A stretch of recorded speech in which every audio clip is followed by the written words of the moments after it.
Hello friends, मेरा नाम ललित कुमार शर्मा है और पेपर हैकर में आपका स्वागत है। जैसा कि आप लोगों को पता है कि हम लोग बीए फर्स्ट ईयर की जो सेमेस्टर 1 की जो पॉलिटिकल साइंस है वो हम लोग डिस्कस कर रहे थे और हम पहले भी देख चुके हैं कि हमारा जो 8 क्वेश्चन है वो पहले ही हो चुके हैं।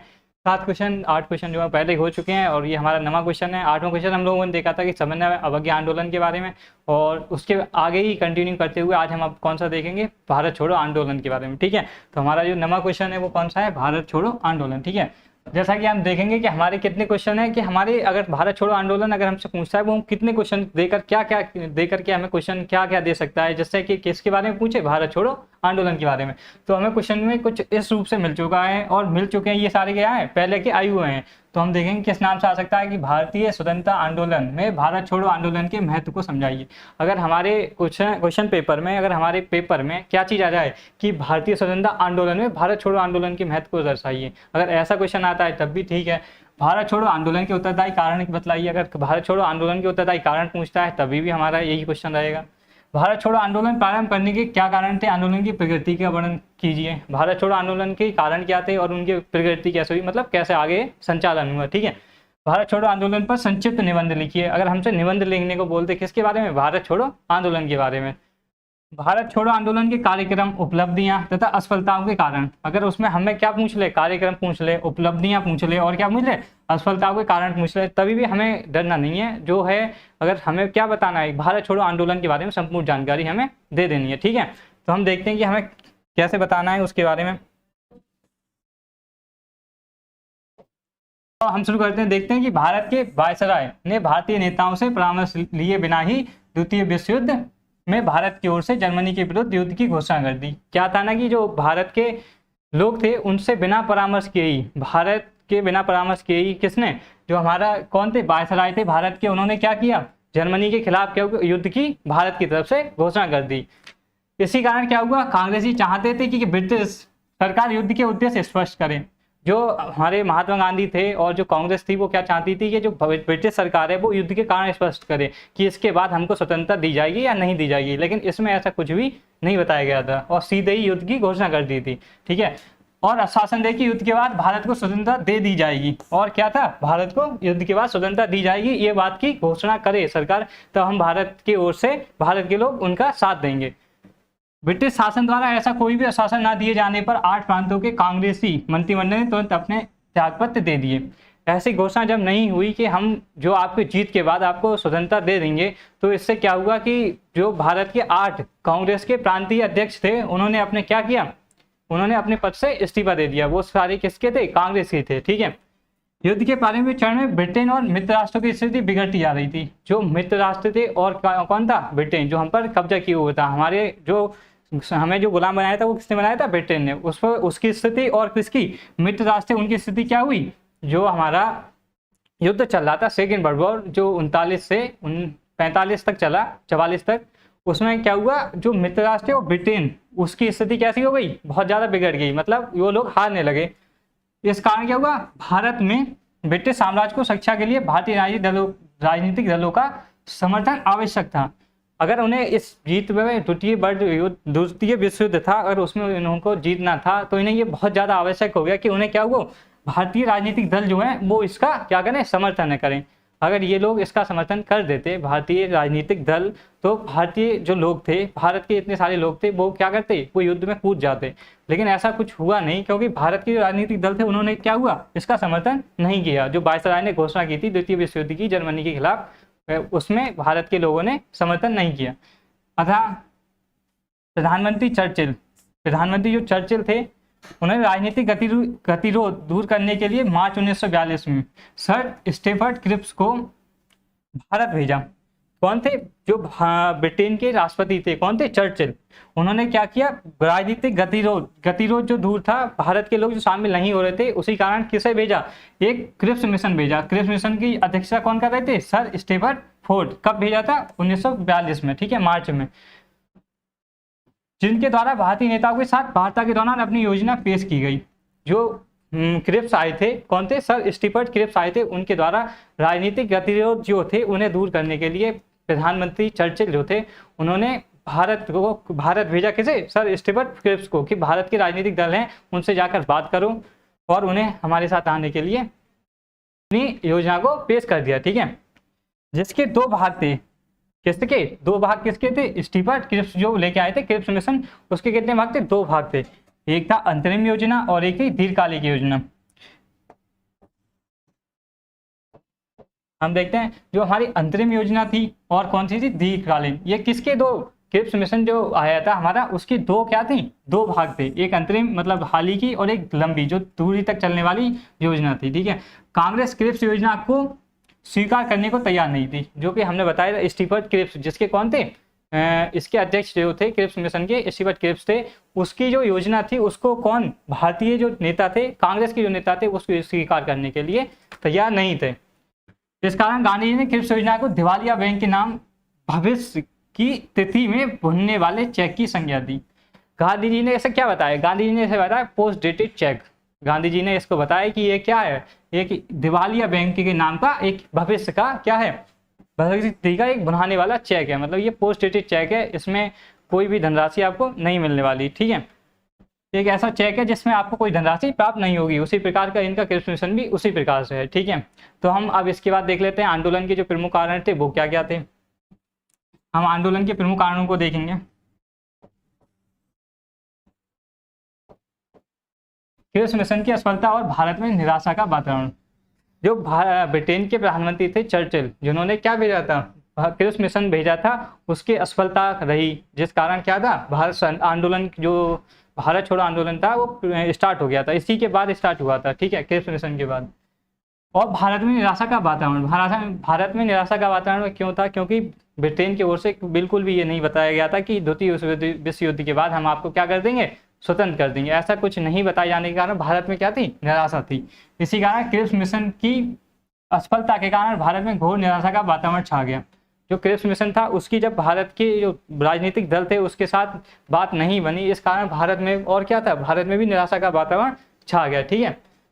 भारतीय जनता ने ये अनुभव किया कि क्रिप्स मिशन की संपूर्ण क्रियाकलाप एक राजनीतिक चाल मात्र थे। जो भारत के राजनीतिक दल थे या जो कांग्रेस थी, उसने ये पाया कि जो क्रिप्स मिशन आया था उसके जो क्या थे? क्रियाकलाप जो थे वो क्या थे? एक राजनीतिक चाल थी केवल। क्या था? भारत के लिए कुछ खास नहीं था, भारत के लिए एक राजनीतिक चाल थी, ठीक है, जो किसके द्वारा भेजी गई थी? प्रधानमंत्री के द्वारा भेजी गई थी। कहाँ के? ब्रिटेन के। जिसका उद्देश्य अपने युद्ध सहयोगियों अमेरिका आदि को संतुष्ट करना था। जिसका क्रिप्स मिशन जो था उसका उद्देश्य क्या था? कि जो उसके ब्रिटेन के जो सहयोगी देश हैं उनको खुश करना था। जैसे उसमें कौन कौन शामिल थे? जैसे कि अमेरिका शामिल था और आदि जैसे बहुत से देश थे जो मित्र राष्ट्र थे, उनको केवल खुश करना ही इसका केवल उद्देश्य था, ठीक है। वास्तव में ब्रिटिश सरकार भारत को किसी भी कीमत पर छोड़ना नहीं चाहती थी। रीजन क्या था ना कि भारत को ब्रिटिश सरकार जो थी, ब्रिटेन की सरकार जो थी, वो भारत को किसी भी कीमत पर आज़ाद करने के बारे में सोच ही नहीं रही थी। उसकी बिल्कुल भी उद्देश्य ये नहीं था कि भारत को क्या किया जाए? आज़ाद किया जाए, या उसे भारत को उसके हाल पर या उसको आज़ाद करके छोड़ दिया जाए, ठीक है। जैसा कि मौलाना आज़ाद ने लिखा है कि हमारे जो मौलाना आज़ाद थे उन्होंने लिखा है कि अनेक राजनीतिक दलों के साथ लंबी वार्ता का एकमात्र उद्देश्य भारी विश्व के सम्मुख ये सिद्ध करना था कि कांग्रेस भारत की वास्तविक प्रतिनिधि नहीं है और भारतीयों में एकता के अभाव के कारण ही ब्रिटेन भारत की सत्ता पर हस्तांतरण नहीं कर सकता। इसमें क्या था कि इस हमारे जो कलाम साहब थे उन्होंने बताया कि जो अनेक राजनीतिक दल के साथ लंबी वार्ता हुई थी उसका एकमात्र उद्देश्य ये नहीं था कि भविष्य को क्या बताया जाए, विश्व के सम्मुख ये रखा जाए कि जो कांग्रेस है वो भारत की क्या नहीं है? वास्तविक प्रतिनिधि नहीं है। जो कांग्रेस हमारी है वो भारत की वास्तविक प्रतिनिधि नहीं है और भारतीयों में एकता क्या है? भारतीयों में एकता की क्या है? कमी है। ये दर्शाने के लिए क्या एक लंबी वार्ता चली थी जो दर्शाने के लिए क्या दर्शा रही थी कि भारतीयों में एकता नहीं है और क्या है? कांग्रेस वास्तविक प्रतिनिधि नहीं है, ठीक है, भारत की। इसी कारण ब्रिटेन ने क्या किया? सत्ता का हस्तांतरण नहीं कर सकता। एकता ना होने के कारण ब्रिटेन जो है भारत को सत्ता का हस्तांतरण यानी कि भारत को उसको नहीं सौंप सकता। क्यों नहीं सौंप सकता? कि कांग्रेस क्या है? एक प्रमुख मतलब राजनीतिक दल नहीं है, वास्तविक प्रतिनिधि नहीं है भारत का। ऊपर से भारत के लोगों में एकता नहीं है। इस कारण हम आपको आज़ादी के लिए जो भारत को हस्तांतरण कांग्रेस को नहीं कर सकते। अतः ऐसे वातावरण में भारत ब्रिटेन के संबंधों पर विपरीत प्रभाव पड़ना स्वाभाविक था। जब ऐसी बात सामने आई तो क्या था? भारत और ब्रिटेन के संबंध जो थे उन पर क्या प्रभाव पड़ना तो बहुत लाजमी था कि उन पर प्रभाव पड़ेगा। किस बात का? कि उनके आपसी संबंध बहुत ज़्यादा खट्टे हैं या फिर बने हुए नहीं हैं। हमारा ये दूसरा कारण था वो क्या था, दूसरा कारण क्या था, हम देखते हैं कि बंगाल में भय और आतंक का राज। हमारा बंगाल क्या था, एक प्रांत था, एक राज्य था, उसमें क्या था, बंगाल में भय और आतंक का राज। ये क्या था, दूसरा कारण था आंदोलन का। ठीक है, इस समय बंगाल में भय एवं आतंक का राज था। इस समय क्या था, बंगाल में भय मतलब डर का और आतंक का राज था। सरकार ने वहां सैनिक उद्देश्यों के लिए बहुत से किसानों की भूमि पर अधिकार कर लिया। सरकार क्या थी, जो ब्रिटेन की सरकार थी, जो इंडिया में वायसराय के द्वारा चलाई जाती थी, उसने क्या किया, भारत के जो क्या थे किसानों की भूमि थी उस पर क्या कर लिया, अपना अधिकार कर लिया। किसके लिए कर लिया, सैनिकों के उद्देश्यों की पूर्ति के लिए। ठीक है, वहां पर हजारों देसी नावों को नष्ट कर दिया गया। जो वहां पर देसी नाव मतलब जो देसी मतलब इंडियन के द्वारा नाव बनाई गई थी, उनको क्या कर दिया, ब्रिटिश सरकार के द्वारा नष्ट कर दिया गया, जिससे हजारों परिवारों की रोजी रोटी चली गई। क्या इससे क्या हुआ कि भारत की जो नाव थी, जो स्वदेशी नाव थी, मतलब भारत के लोगों ने बनाई थी, उसको नष्ट कर दिया गया जब, तो भारत के जो परिवार थे, बहुत से परिवार थे, उनकी रोजी रोटी मतलब डेली का खाना खर्चा वो चला गया उनका। सरकार के इन कार्यों से वहां की जनता अत्यधिक दुखी हो गई।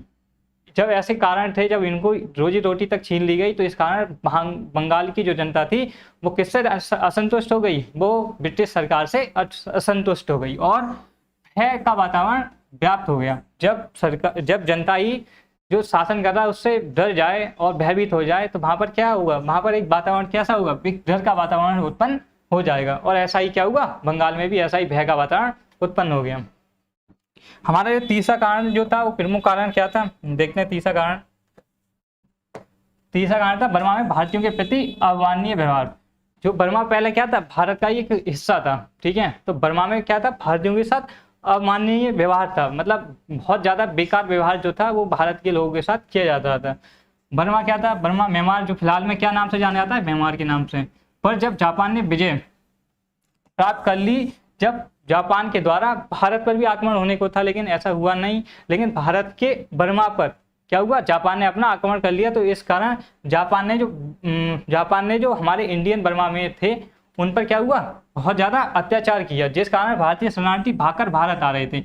इसी कारण जो था, तब तक हमारा जो बर्मा था वो भारत से अलग हो चुका था, और जो बर्मा के लोग थे उस समय वो भारत में भाग भाग कर आ रहे थे और भारतीय शरणार्थी बन रहे थे। ठीक है, उनके साथ अपमानजनक व्यवहार किया जा रहा था, जिस कारण किसके साथ अपमानजनक व्यवहार किया जा रहा था, जो बर्मा में लोग रह रहे थे उनके साथ अपमानजनक व्यवहार हो रहा था, जिस कारण वो भारत में भाग भाग कर आ रहे थे। इसी कारण हृदयलाल कुंजरू जो हैं उन्होंने कुछ बताया है हमारे लिए, देखते हैं। भारतीय शरणार्थी से रुको यार, रुकिए। तो हमारे जो हृदयलाल कुंजरू थे उन्होंने क्या कहा है कि भारतीय शरणार्थी जो थे, शरणार्थियों से ऐसा अपमानजनक व्यवहार किया जा रहा था जैसे कि वे घटिया जाति से संबंधित हों। जो हमारे भारतीय लोग से उनसे कैसा बर्मा में व्यवहार किया जा रहा था, जैसे कि वो एक घटिया जाति से हों, एक नीची जाति से हों। ऐसा व्यवहार कहाँ पर किया जा रहा था, बर्मा में किया जा रहा था। किसके साथ किया जा रहा था, भारतीय लोगों के साथ। इससे भारतीय जनता में काफी रोष पैदा हो गया।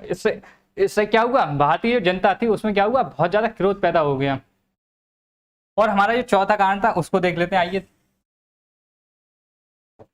हमारा चौथा कारण था गंभीर आर्थिक स्थिति और शासन के प्रति अविश्वास। गंभीर आर्थिक स्थिति, उस समय भारत की स्थिति कैसी थी, अच्छी नहीं थी, क्योंकि अंग्रेजों ने बहुत ज्यादा इंडिया को क्या हुआ उस समय तक लूट चुके थे। इस कारण भारत की क्या थी, आर्थिक स्थिति अच्छी नहीं थी। और दूसरा कारण क्या था, शासन के प्रति अविश्वास। उस समय क्या थी, ब्रिटिश सरकार थी, उसके जो प्रति हमारा व्यवहार कैसा था, एक बहुत ज्यादा कैसा था, अविश्वास भरा हुआ था, क्योंकि उससे हमारे विश्वास बिल्कुल खो चुके थे हम, किसमें, ब्रिटिश सरकार में। इस समय वस्तुओं के दाम बहुत बढ़ते जा रहे थे। क्या हुआ, जो ब्रिटिश सरकार की जो कंट्रोल में जो चीजें आती थी उनके दाम क्या थे, बहुत ज्यादा बढ़ते जा रहे थे।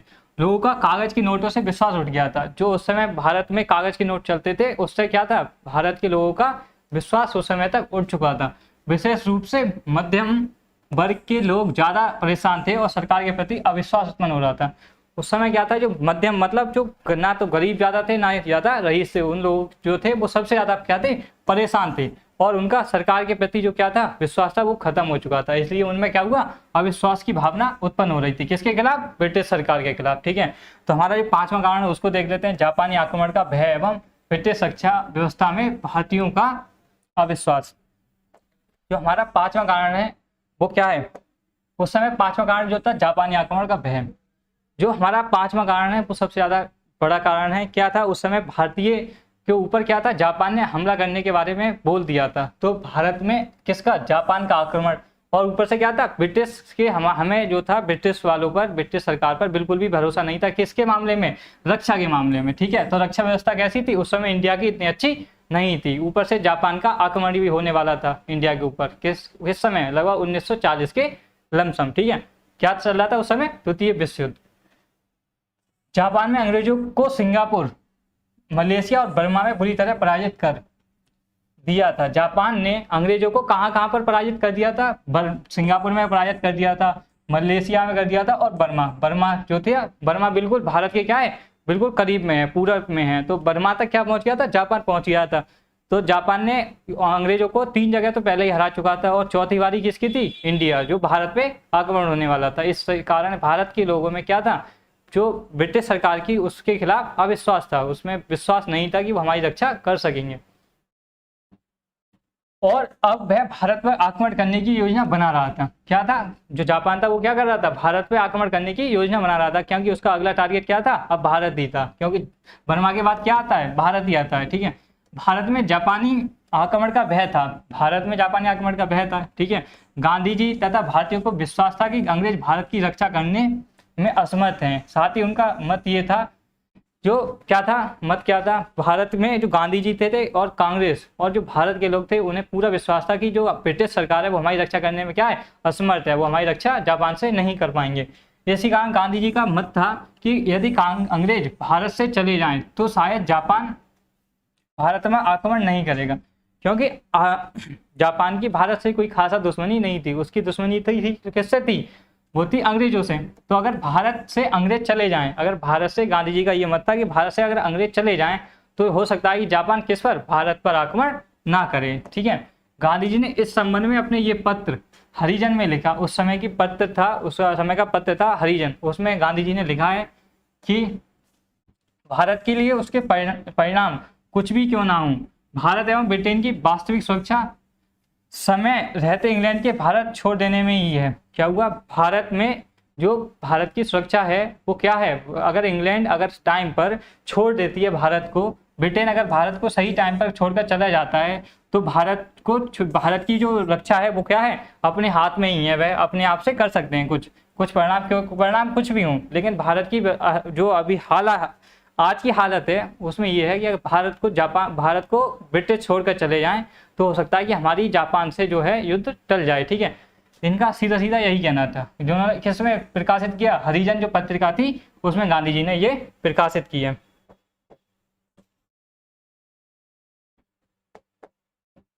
अतः ऐसे निराशात्मक वातावरण में गांधी जी ने भारत छोड़ो आंदोलन शुरू, मतलब ऐसा निराशा है, मतलब सब लोग निराश थे उस समय, भारत में जितने भी थे, क्योंकि सरकार के खिलाफ अविश्वास था। उस समय पर जापान का आक्रमण होने वाला था, तो इस समय सब लोग क्या थे, निराश थे।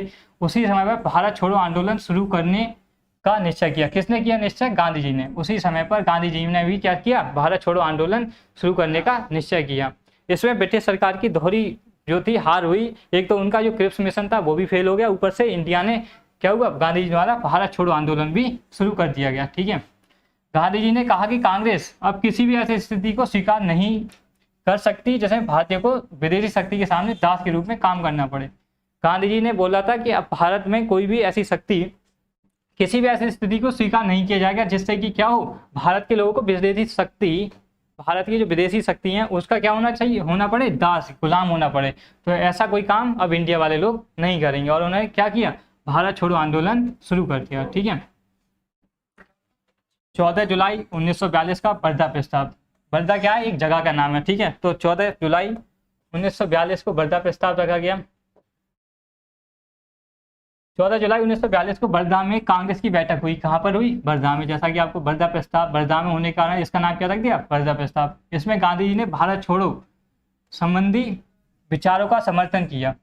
क्या हुआ, जो बर्दा एक जगह है वहां पर गांधी जी ने एक प्रस्ताव रखा और उसमें भारत छोड़ो का जो समर्थन किया, किसने किया, गांधी के द्वारा किया गया। बर्दा में पारित प्रस्ताव में कहा गया, क्या कहा गया, कि भारत की स्वतंत्रता ना केवल भारत के हित में आवश्यक है, भारत की स्वतंत्रता ना कि भारत के हित में आवश्यक है, केवल भारत को ही उससे फायदा होगा, बल्कि संसार की सुरक्षा के लिए तथा नाजीवाद, भारत किसकी सुरक्षा के लिए, संसार की सुरक्षा के लिए भी जरूरी है भारत की स्वतंत्रता, तथा नाजीवाद, फासिस्टवाद, सैन्यवाद तथा दूसरे प्रकार के साम्राज्यवादी और एक राष्ट्र पर दूसरे राष्ट्र के आक्रमण, एक राष्ट्र पर दूसरे राष्ट्र के आक्रमण का अंत करने के लिए भी आवश्यक है। तो क्या था वर्धा प्रस्ताव में, क्या कहा था कि भारत की स्वतंत्रता न केवल भारत के लिए उपयोगी है, बल्कि ये क्या है, पूरे संसार की सुरक्षा के लिए आवश्यक है। ठीक है, प्रस्ताव में ये भी कहा गया, प्रस्ताव में वर्धा प्रस्ताव जो रखा गया उसमें क्या कहा गया, कब ये स्टार्ट हुआ, ये भी हमें ध्यान रखना है कि 14 जुलाई 1942 को। उसमें क्या कहा गया कि कांग्रेस की नई जो नीति है, नई नीति का उद्देश्य क्या है, नई नीति का उद्देश्य है कि ब्रिटेन अथवा मित्र राष्ट्रों के, ब्रिटेन है और जो मित्र राष्ट्र हैं कि युद्ध संबंधी कार्यों में बाधा पहुंचाना नहीं है। जो भारत की वर्धा प्रस्ताव था उसका उद्देश्य क्या था, उसका उद्देश्य ये नहीं है कि हम जो ब्रिटेन के मित्र संबंधी मित्र राष्ट्र रहेंगे और जो ब्रिटेन है उसके खिलाफ या उसके संबंधों या उसके कार्यों में क्या है, बाधा पहुंचाने का कोई भी हमारा उद्देश्य नहीं है। इसका ये भी मतलब नहीं है कि समस्त अंग्रेज भारत से चले जाएं। उनका कहना था कि इनका ये भी मतलब नहीं है कि समस्त अंग्रेज भारत को छोड़कर चले जाएं, वरन इसका अर्थ केवल इतना है कि भारत में ब्रिटिश शासन का अंत शीतकालीन हो। तो गांधी जी का क्या कहना था कि वर्धा जो प्रस्ताव था उसमें कहना था कि उनका मतलब ये नहीं है कि भारत उनके जो ब्रिटेन है और जो मित्र राष्ट्र है उनके कार्यों में बाधा पहुंचाएं, ये भी उनका कारण नहीं है। और ना ही उनका ये कारण है कि ब्रिटिश जितने सारे लोग हैं वो भारत को छोड़कर चले जाएं। उनका बस यही कहना था कि वो क्या है कि वो क्या कर दें, भारत के जो शासन है उसको शीघ्र, किसका, ब्रिटिश शासन है उसको शीघ्र से शीघ्र अंत कर दें और भारत के लोगों में उनका शासन दे दें। यदि सरकार ने सत्ता नहीं छोड़ी, कौन सी सरकार ने, ब्रिटिश सरकार ने अगर सत्ता नहीं छोड़ी तो कांग्रेस अपनी समस्त अहिंसात्मक शक्ति का प्रयोग करने के लिए बाध्य होगी। जहाँ तक अभी तक अहिंसा के गांधी जी खिलाफ थे, वहीं पर यहाँ पर गांधी जी ने भी ये बात बोली थी कि कांग्रेस क्या है, अपनी समस्त अहिंसात्मक शक्ति का प्रयोग। अब क्या होगा, अगर भारत को अगर आज़ाद नहीं करते हैं, भारत का शासन भारत के लोगों के हाथों में नहीं देते हैं, तो कांग्रेस जो है वो अपनी समस्त अहिंसात्मक शक्ति का क्या करेगा, प्रयोग करने के लिए तैयार है।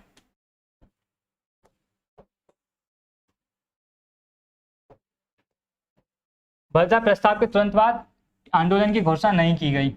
वर्धा प्रस्ताव जो था कब हुआ था, 14 जुलाई 1942 को हुआ था। उसके तुरंत ही बाद क्या हुआ, भारत छोड़ो आंदोलन की स्टार्टिंग या घोषणा नहीं की गई थी। इसके लिए बड़ी तैयारी की गई थी, क्या था, बड़ी तैयारी की जरूरत थी और की गई थी। ठीक है, अर्थात जनता में जागृति, जनता में क्या हो, जागृति मतलब जागरूक हो जनता इंडिया की, और मनोबल पैदा करने का प्रयत्न किए गए।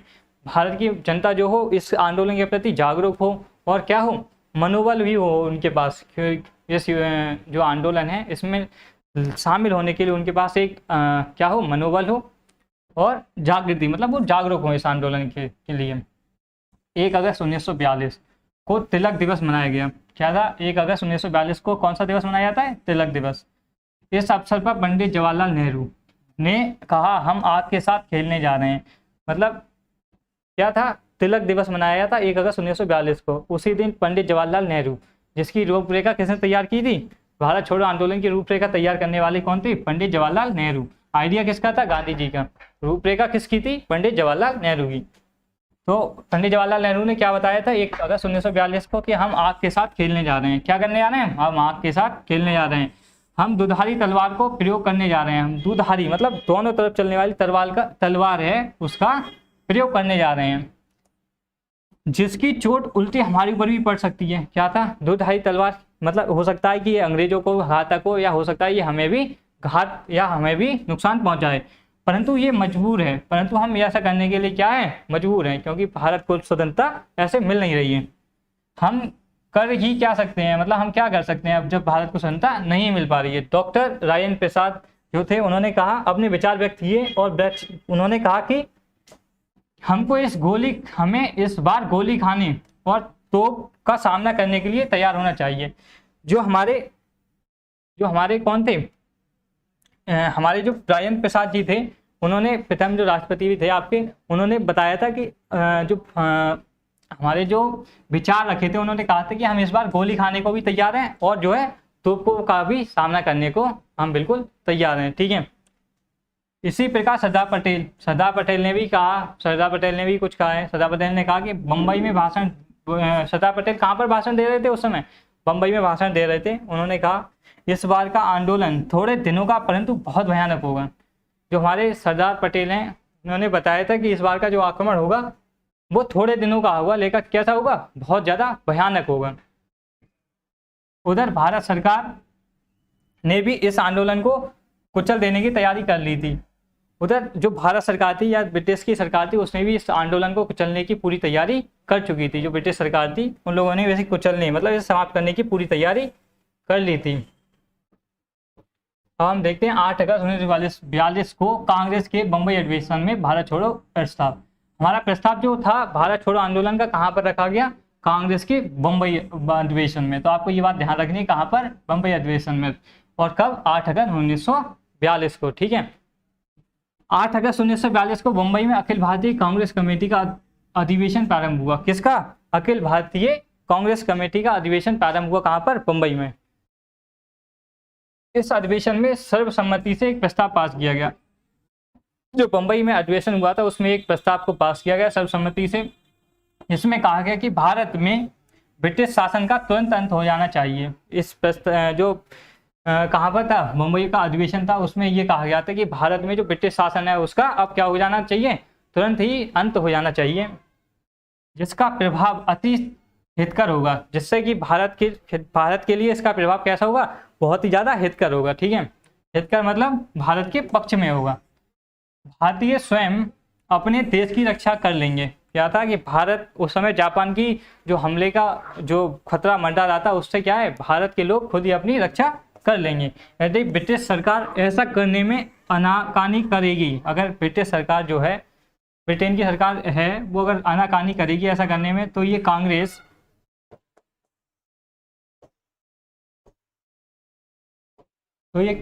भारत की स्वतंत्रता प्राप्ति के लिए कांग्रेस के नेतृत्व में अहिंसात्मक संघर्ष चलाने के लिए विवश होगी। मतलब क्या था, अगर वो ऐसा करने में, भारत को स्वतंत्रता देने में आनाकानी करेंगे, तो जो कांग्रेस है वो अब अहिंसात्मक जो कार्रवाई है वो करने के लिए विवश हो जाएगी। विवश होगी, वो जरूर करेगी, लेकिन विवश है। ठीक है, किंतु कांग्रेस भली भांति समझती थी, लेकिन कांग्रेस जो थी वो अच्छे से समझती थी कि ब्रिटिश सरकार ऐसा करने को कभी तैयार नहीं होगी, क्योंकि उसे पता था कि ब्रिटिश सरकार, जो ब्रिटेन की सरकार है, वो ऐसा भारत को आज़ादी देने का कभी नहीं सोचेगी। ठीक है, अतः उसने गांधी जी के नेतृत्व में आंदोलन चलाने का निश्चय किया, और इसी कारण गांधी जी के जो नेतृत्व है उसमें भारत छोड़ो आंदोलन चलाने का जो मुंबई अधिवेशन था उसमें सर्वसम्मति से स्वीकृति प्राप्त हो गई कि गांधी जी के जो नेतृत्व है उसमें क्या चलाया जाएगा? भारत छोड़ो आंदोलन।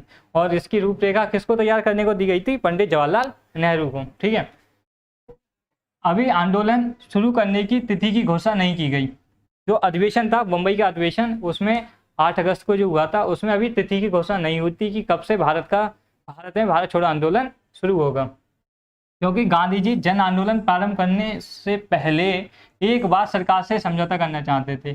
क्योंकि गांधी जी का मानना था कि वो एक बार जो ब्रिटेन की सरकार है उससे समझौता करना चाह रहे थे कि अगर आंदोलन शुरू करने से पहले क्या किया जाए, पहले एक बार भारत जो है वो एक बार ब्रिटिश सरकार से क्या करें, समझौता कर लें। गांधी जी ने इस कांग्रेस कार्य समिति के सामने अपने भाषण में कहा, मतलब जो मुंबई में 8 अगस्त को अधिवेशन चल रहा था उसमें कार्य समिति थी, उसमें गांधी जी ने भाषण में अपने में कहा था, मैं स्वतंत्रता के आने की अब अधिक दिनों तक प्रतीक्षा नहीं कर सकता।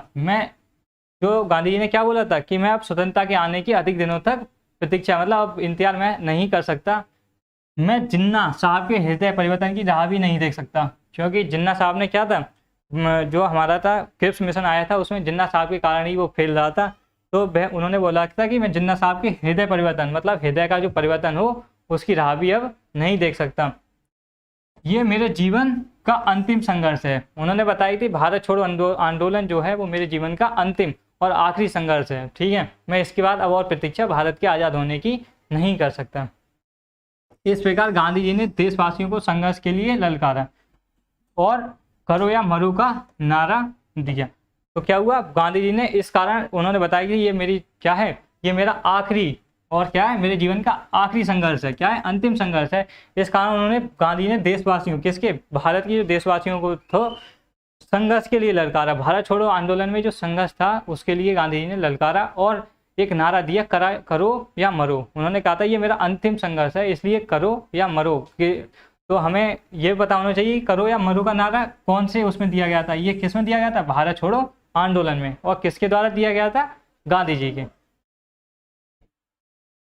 तो हम देख लेते हैं कि इसका आंदोलन, जो भारत छोड़ो आंदोलन है, उसकी स्टार्टिंग कैसे हुई थी। और शासन द्वारा दमन, आंदोलन का प्रारंभ कैसे हुआ और शासन द्वारा दमन, मतलब उसको कैसे दबाया गया।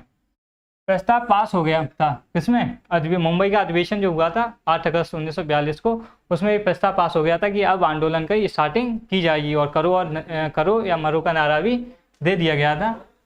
परंतु अभी तक कांग्रेस ने आंदोलन प्रारंभ करने की घोषणा नहीं की थी, मतलब अभी तक कांग्रेस ने आंदोलन किस तिथि से स्टार्ट होगा इसकी घोषणा नहीं की थी और ना ही आंदोलन की कोई रूपरेखा तैयार की थी। क्या था, गांधी जी अभी तक इस आंदोलन की रूपरेखा तैयार भी नहीं की गई थी।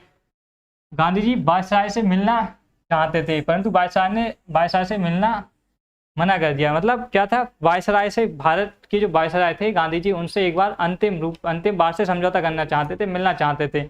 लेकिन जो भारत के वायसराय थे उस टाइम पर उन्होंने मिलने से मना कर दिया। किससे, गांधी जी से। वायसराय से मिले बिना ही 9 अगस्त 1942 की सुबह गांधी जी को उच्च कांग्रेसी नेता सहित बंदी बना लिया गया।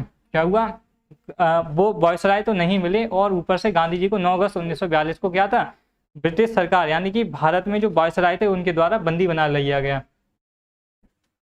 और बंदी बनाकर कहाँ रखा गया था उनको, आगा खां पैलेस में रखा गया था। अगर आपसे लिखना चाहें तो लिख भी सकते हैं कि बंदी बना लिया गया था उन्हें और सरोजिनी नायडू को। ऐसा समय जनता भी कुछ ना, ऐसे समय में क्या था, जनता को भी कुछ समझ नहीं आया था, क्योंकि कोई स्टार्टिंग डेट तो मिली नहीं थी भारत छोड़ो आंदोलन की, और ऊपर से गांधी जी को भी गिरफ्तार कर लिया गया था। इस समय जनता क्या हुई, थोड़ी सी भ्रमित हो गई और समझने में उसे समझ नहीं पाई कि हुआ क्या। जनता का मार्ग निर्देशन करने वाला भी कोई नहीं रहा, मतलब जितने बड़े बड़े जो लीडर थे उन सबको क्या था, गिरफ्तार कर लिया गया था। इस कारण भारत छोड़ो आंदोलन जो था उसको लीडर की जरूरत थी, उसको लीड करने वाला भी अब इस समय तक कोई नहीं बचा था। इस कारण भारत की जनता थी वो बहुत ज़्यादा भ्रमित थी, उसे कुछ समझ में नहीं आ रहा था। राष्ट्रीय नेताओं के बंदी बनाए जाने और सरकार की दमन नीति ने जनता में विद्रोह की भावना उत्पन्न कर दी। जो बड़े बड़े नेता थे उनको गिरफ्तार करने और जो दमन नीति थी, जिस दमन नीति किसकी, जो भारत सरकार की जो दमन नीति थी, उसने भारत की जनता में एक आक्रोश उत्पन्न कर दिया विद्रोह के खिलाफ, विद्रोह करने के लिए। जगह जगह पर सरकार नीति के विरोध में जुलूस निकाले गए। क्या हुआ, सरकार के विरोध में क्या था, भारत के लोगों ने जुलूस निकाले, सभाएं की, हड़तालें की, आयोजन किया। मतलब किस किस का, जुलूस निकाले, हड़तालें की, इस सब का आयोजन भारत की जनता के द्वारा सरकार के खिलाफ, किसके, ब्रिटिश सरकार के खिलाफ किया गया। ठीक है, जनता ने अंग्रेज भारत छोड़ो का नारा लगाया। यहीं से ही क्या हुआ, भारत छोड़ो का नारा जनता के द्वारा स्टार्ट कर दिया गया। कब से, 9 अगस्त के बाद से। इस प्रकार हजारों लोग आंदोलन में कूद पड़े और इसी के बाद क्या, भारत की जनता में जो आक्रोश था वो बहुत ज़्यादा फूट चुका था और इसके बाद बहुत सारे लोग क्या हुआ, इस आंदोलन के साथ जुड़ गए। उधर सरकार ने भी दमनात्मक रवैया अपनाया था। क्या हुआ था, उधर जो भारत की सरकार थी, भारत के वायसराय थे, उन्होंने भी क्या था, दमन नीति को अपनाया हुआ था। भारत के जितने भी बड़े नेता थे उनको क्या हुआ, पहले ही गिरफ्तार कर चुके थे और भारत के लोगों की भी जो सभाएं वगैरह थी उनको क्या था, खत्म कर रहे थे, मतलब धीरे धीरे बंद करवा रहे थे। प्रदर्शनकारियों पर लाठियां बरसाई गई, सभाएं भंग की गई। प्रदर्शनकारियों पर क्या था, लाठियां बरसाई गई। जो भारत के प्रदर्शनकारी थे उन पर लाठियां बरसाई गई और जो सभाएं थी उनको भंग कर दिया गया। अनेक स्थानों पर गोलियां चलाई गई। जो ब्रिटिश सरकार थी, वो भारत सरकार थी, उसके द्वारा भारत के लोगों पर ही क्या था, अनेकों स्थान पर गोलियां चला दी गई। उस समय भारत की सरकार किस पर थी, ब्रिटेन के लोगों पर। आंदोलन में भाग लेने वाले स्त्रियों को अपमानित किया गया। समाचार पत्रों के मुंह बंद कर दिए गए। उस समय क्या था, जो समाचार पत्र थे उनको क्या किया गया, उनको सबको एक समय के लिए बंद कर दिया गया। जितनी पत्रिकाएं वगैरह थी उन सबको बंद कर दिया गया और जो भारत की स्त्रियां थी उनके साथ भी अपमानित व्यवहार किया गया। ठीक है, अपमानित किया गया उनको भी। सरकार ने कांग्रेस को अवैध संगठन घोषित कर दिया। एक बार जैसा कि फिर से सरकार को सरकार ने क्या हुआ, जैसे कि सविनय अवज्ञा आंदोलन के समय कांग्रेस को अवैध संस्था घोषित कर दिया था संगठन, उसी प्रकार द्वारा से क्या हुआ, कांग्रेस को अवैध संगठन घोषित एक बार फिर से कर दिया गया। किसमें? भारत छोड़ो आंदोलन में। सरकार का दमन चक्र मतलब जो भारत छोड़ो आंदोलन चल रहा था उसको दबाने, मतलब उसको खत्म करने का जो चक्र था, और अत्याचारों ने जनता को संघर्ष के लिए मजबूर कर दिया। और जो अत्याचार हो रहे थे, भारतीय जनता पर गोलियां बरसाई जा रही थी, उन्होंने क्या हुआ, भारत के जो जनता थी उसको मजबूर कर दिया कि संघर्ष करने के लिए।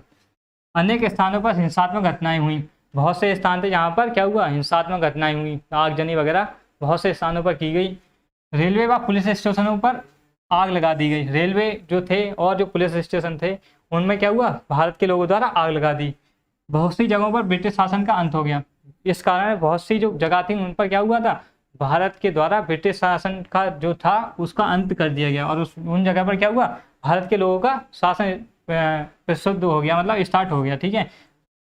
आंदोलन नगरों तक ही सीमित नहीं रहा, गांवों तक फैल गया। यह आंदोलन जो था, भारत छोड़ो आंदोलन, केवल शहरों तक ही सीमित नहीं था, ये आंदोलन जो था वो गांवों तक फैल चुका था। ठीक है। परंतु सरकार के कठोर दमन ने आंदोलन को बुरी तरह कुचल दिया। और जो आंदोलन चल रहा था उसमें जो सरकार की दमन नीति थी, जो दमन चक्र था, उसने भारत के लोगों का जो भारत छोड़ो आंदोलन था उसको बुरी तरह से क्या हुआ, कुचल दिया, उसे बहुत बुरी तरह से समाप्त कर दिया। इस कारण क्या था, भारत छोड़ो आंदोलन असफल हो गया। और क्या हुआ, भारत के नेता जो थे वो तो जो पहले से ही जेल में बंद थे, गांधी जी वगैरह, और जो बड़े बड़े नेता थे उन्हें पहले ही क्या था, ब्रिटिश सरकार ने कैद कर लिया था, और लोगों जो भारतीय लोग थे उन पर गोलियां बरसाई गई, महिलाओं को अपमानित कर दिया गया और सभाएं भंग कर दी गई। इस कारण भारत का जो भारत छोड़ो आंदोलन था वो क्या हो गया, असफल हो गया। ठीक है। अब हम देख लेते हैं असफलता के कारण, इसके आंदोलन की असफलता के कारण को देख लेते हैं एक बार। आंदोलन की असफलता के कारण सरकार की कठोर दमन नीति। क्या था, सरकार की जो दमन नीति थी, मतलब इसे आंदोलन को खत्म करने की जो नीति थी, उस नीति को जो कठोर नीति थी उस कारण असफलता जो थी उसकी, किसकी, भारत छोड़ो आंदोलन की। सरकार ने आंदोलन का दमन बड़ी कठोरता से किया, बहुत ज़्यादा कठोरता, मतलब बहुत ज़्यादा कठोरता से क्या किया, भारत ने आंदोलन को समाप्त कर दिया। ठीक है। संपूर्ण देश में पुलिस एवं सेना का राज्य था। पूरे जो भारत था उसमें सेना और किसका, पुलिस का पूरे में राज्य था। और जो जैसे कौन कंट्रोल करता था पुलिस और सेना को उस समय भारत सरकार यानी कि ब्रिटिश सरकार के द्वारा इसे कंट्रोल किया जाता था, जिस कारण पूरे देश में सेना और क्या थी, पुलिस पूरे प्रदेश में और राज्य में घूम रही थी, जिससे जनता आतंकित हो गई। मतलब जिससे जो भारत की जनता थी वो क्या हुआ, हड़बड़ा गई और घबरा गई, जिस कारण से इसका असफलता के जो मुख्य कारण रहे भारत की छोड़ो आंदोलन की असफलता के। दूसरा हमारा कारण देख लेते हैं। ये हमारा जो दूसरा कारण है वो नेतृत्व का अभाव। नेतृत्व मतलब उस समय नेतृत्व का अभाव क्या था, आंदोलन में जनता को उचित नेतृत्व देने वाला कोई ना था। चोटी के समस्त नेताओं को आंदोलन शुरू होने से पहले ही बंदी बना लिया गया था। जैसा कि हम लोगों ने ऊपर पढ़ा था कि जो चोटी मतलब जो बहुत ऊंचे नेता थे, जो अच्छे नेता थे, उन्हें सरकार के द्वारा स्टार्टिंग में ही भारत छोड़ो आंदोलन शुरू होने से पहले ही उन्हें बंदी बना लिया गया था। गांधी जी को भी बंदी बना लिया गया था और उन्हें आगा खां पैलेस में रखा गया था, उन्हें और सरोजिनी नायडू को, और लोगों को भी जेल में डाल दिया गया, जिस कारण भारत में जो क्या था, नेतृत्व का अभाव था। नेतृत्व करने वाला कोई बड़ा नेता उस समय नहीं था। ठीक है। आंदोलन का हिंसात्मक रूप धारण करना, जैसा कि देखने को मिलता है कि इसमें स्टेशन पर आग लगा दी, रेलवे स्टेशन जला दिए गए, पुलिस स्टेशन जला दिए गए। तो इस आंदोलन में हिंसा बहुत ज़्यादा हुई थी। इस कारण भी क्या था, ये आंदोलन असफल रहा था। गांधी जी आंदोलन को अहिंसात्मक रूप देना चाहते थे, लेकिन नेतृत्व के अभाव में ये हिंसात्मक हो गया। क्या था, गांधी जी हमेशा से ही क्या चाहते थे कि अहिंसात्मक रूप से आंदोलन को चलाया जाए, लेकिन ये क्या हुआ, ये आंदोलन किस में बदल गया, हिंसात्मक रूप में बदल गया, जिस कारण भी ये क्या था, असफल होने का इसका प्रमुख कारण है। हिंसात्मक क्रांति के लिए जनता पूरी तरह से तैयार नहीं थी। हिंसात्मक क्रांति जो थी उसे करने के लिए जनता पूरी तरीके से भारत की तैयार नहीं थी। उसके पास अस्त्र शस्त्रों का अभाव था। मतलब हिंसात्मक कार्रवाई भी हुई, लेकिन इतनी जनता तैयार नहीं थी भारत की कि उसके पास अस्त्र शस्त्र का पूर्ण रूप से अस्त्र शस्त्र उसके पास हों। उनका क्या था, अभाव था, उसके पास कमी थी। हम 14 कारण देख लेते हैं।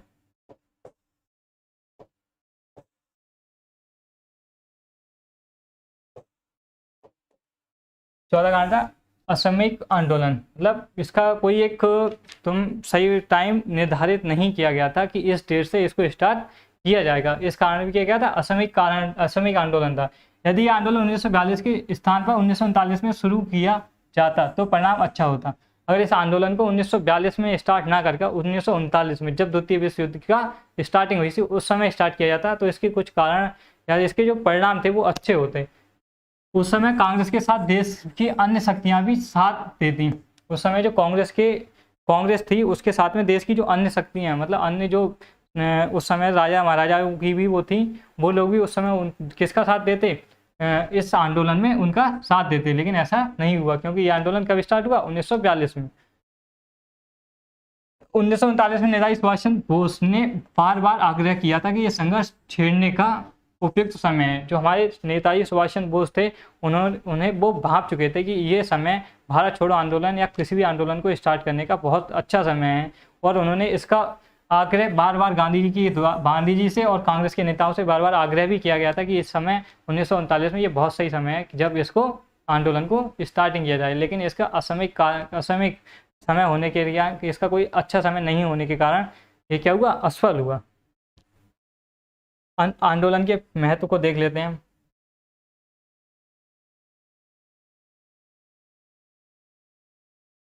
आंदोलन का महत्व, आंदोलन के क्या क्या महत्व थे कि इस आंदोलन से हमें क्या क्या फायदा हुए, तो इनके महत्व के बारे में देख लेते हैं।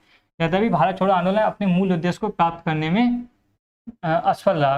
हम सबको पता है कि ये मूल रूप इसका क्या था, आज़ादी को प्राप्त करना या ब्रिटिश सरकार से सत्ता का हस्तांतरण, मतलब अपने लोगों के पास लाना था। लेकिन इसका मूल कारण हमें प्राप्त नहीं हुआ। परंतु इस आंदोलन ने भारत की जनता में अपूर्व जागृति उत्पन्न कर दी, मतलब देश की स्वतंत्रता के लिए उसमें क्या हुआ, जागृति उत्पन्न कर दी, एक जिज्ञासा उत्पन्न कर दी, जिसके परिणाम स्वरूप अंग्रेजों का भारत में लंबे समय तक शासन करना असंभव हो गया।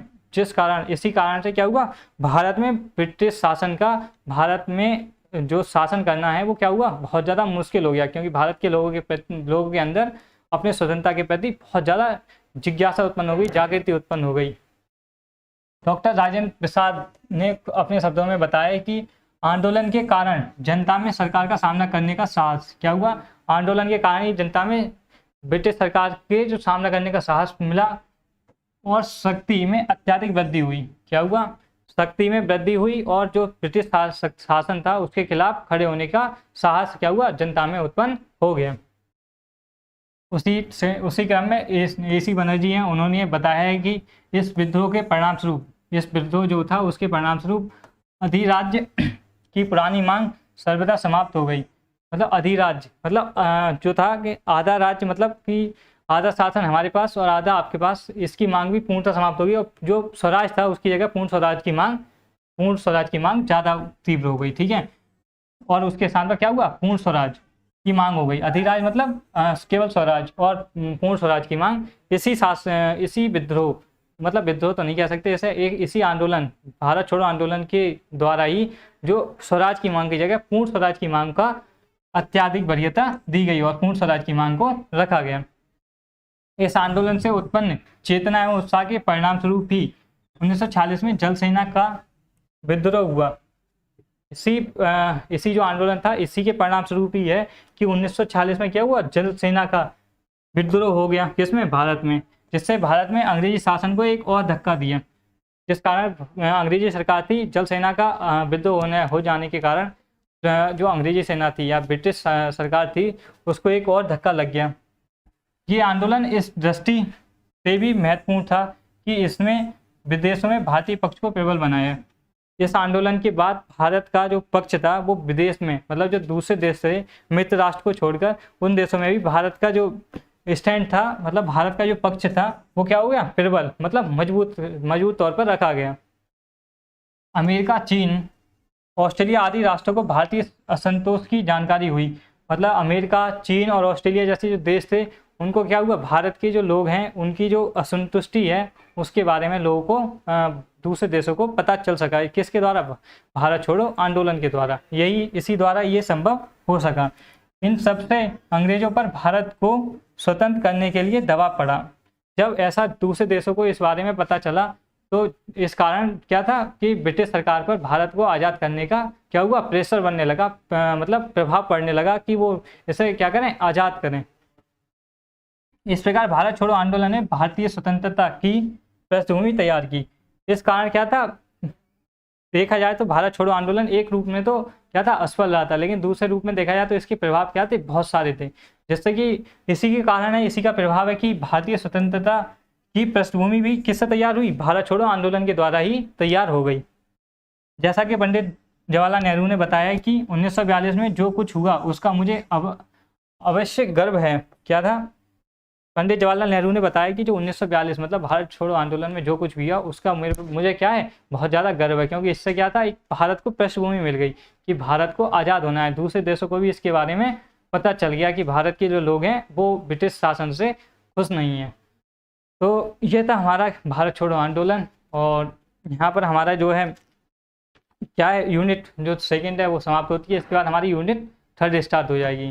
तो उम्मीद है आपको ये क्वेश्चन समझ में आया होगा, और अगर ये आपको अच्छा लगे तो हमारे चैनल को लाइक और सब्सक्राइब भी कर लें। Thank you.